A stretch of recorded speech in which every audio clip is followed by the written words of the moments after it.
ቆይ ይህ የምትሉት ነገር ሳይሆን እጅግ ጠቃሚ ሀብት እንደሆነ ብንነግራችሁስ? ሰላም ጤና ይስጥልኝ። ሁላችንም የምናውቀው ብርቱካን በጣም ጠቃሚ ፍሬ ነው። ግን ዛሬ ስለ ፍሬው ሳይሆን ብዙዎቻችን ስለምንጥለው የብርቱካን ልጣጭ ነው የምናወራው። ይህ ልጣጭ ከምትገምቱት በላይ ጤናን፣ ውበትንና የቤት ውስጥ ስራዎችን ለማሻሻል የሚረዱ አስደናቂ ጥቅሞች አሉት። ስለዚህ ከአሁን በኋላ የብርቱካን ልጣጭ አትጣሉ። ለምን እንደሆነ ልንገራችሁ። ብዙ ሰዎች የሚያውቁት ነገር ቢኖር የብርቱካን ፍሬ በቫይታሚን ሲ የበለጸገ መሆኑን ነው።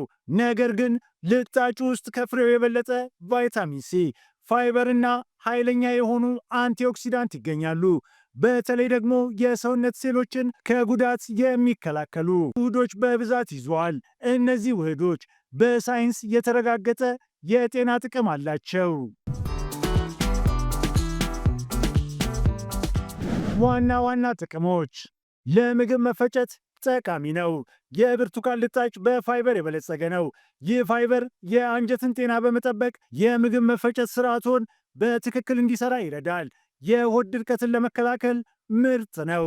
የበሽታ መከላከል አቅም ለማጎልበት ከፍሬው የበለጠ ቫይታሚን ሲ ስላለው የብርቱካን ልጣጭን መጠቀም የበሽታ መከላከል አቅማችንን ከፍ ያደርጋል።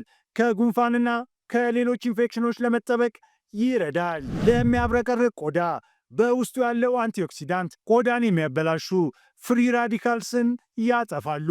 ይህ የቆዳ መሸብሸብን በመቀነስ ለወጣትነት ገጽታ ይረዳል። ለክብደት መቀነስ የብርቱካን ልጣጭ ምንም አይነት ካሎሪ የሌለው ሲሆን ፋይበሩ ደግሞ ቶሎ እንዲጠግቡ ያደርጋል።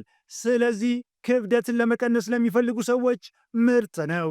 ተፈጥሯዊ ማጽጃና ሽታን ማጣሪያ በውስጡ ያለው ሲትሪክ አሲድ የጽዳት ኃይል አለው።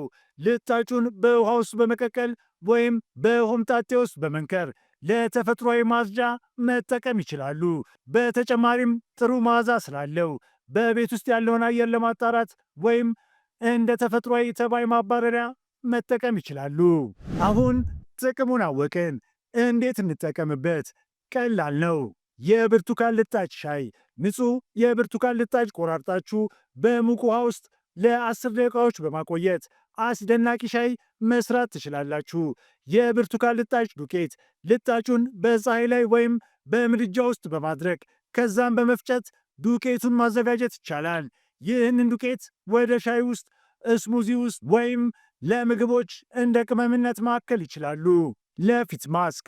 የደረቀ የብርቱካን ልጣጭ ዱቄት ከእርጎ ጋር ወይም ከማር ጋር በመቀላቀል ለቆዳ ማጽጃ ወይም ለፊት ማስክ መጠቀም ይችላሉ። እንግዲህ ቀደም ብዬ እንዳልኩት የብርቱካን ልጣጭ ቆሻሻ ሳይሆን እውነተኛ ውድ ሀብት ነው። ከዛሬ ጀምሮ የብርቱካን ልጣጭ ወደ ቆሻሻ መጣያ ከመጣል ይልቅ ለጤናችሁ፣ ለውበታችሁና ለቤታችሁ መጠቀም ጀምሩ። ይህንን ቪዲዮ ጠቃሚ ሆኖ ካገኛችሁት ላይክ፣ ለሌሎች እንዲደርስ ሼር እና እንደዚህ ያሉ ጠቃሚ መረጃዎች ለማግኘት ሰብስክራይብ ማድረግ አይርሱ። በሚቀጥለው ጊዜ በጤና እንገናኝ።